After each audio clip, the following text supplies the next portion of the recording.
আমাদের কলেজে সিভিলের ল্যাবগুলো হচ্ছে আন্ডারগ্রাউন্ডে। চারদিকটা কিন্তু পুরো ছমছমানি ফাঁকা, আর কেউ থাকেনি।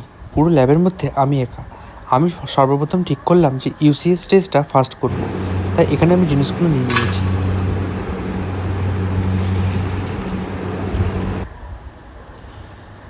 সেই বাঁকুড়া স্টেশনের কাছের মাটিটা এখানে আমি জাস্ট নিয়ে নিলাম। এবার এটাকে আমি ইউসিএসের জন্য মোল্ডের মধ্যে ভরে ফেলবো। সাথে কেউ না থাকায় জিনিসপত্র খুঁজতে একটু অসুবিধা হচ্ছিল, কিন্তু আমি তাও চলে আসিনি। আমার মধ্যে ছিল যে করেই হোক আমি আজ 3টে টেস্ট কমপ্লিট করে সবাই বাড়ি ফিরবো। এই ভিডিওতে আমি তোমাদের একটাই টেস্ট দেখাচ্ছি। এটাই হচ্ছে ইউসিএসের সেই মোল্ডটা। ইউসিএস টেস্টটা করার মূল কারণ হচ্ছে আনকনফাইন্ড কম্প্রেসিভ স্ট্রেংথ টেস্ট।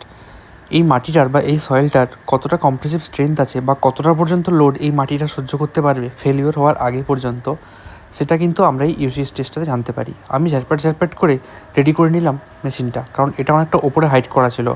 এই রিং ভাল্বটা রেডি করার পর এটার সাথে আমি অ্যাটাচ করে দিলাম, আর ডায়াল গেজের আর এদিকে সব রিডিংগুলো 0 করে দিলাম, যাতে আমার মাপ করতে সুবিধা হয়। সব কিছু হয়ে যাওয়ার পর রিডিংগুলো আমি এখানে নোট করে নিলাম। আর হ্যাঁ, সয়েল স্যাম্পেলটা কিন্তু আমার ভেঙে গুঁড়ো হয়ে গেছিলো। পরের ভিডিওতে আমি তোমাদের আরও দেখাবো যে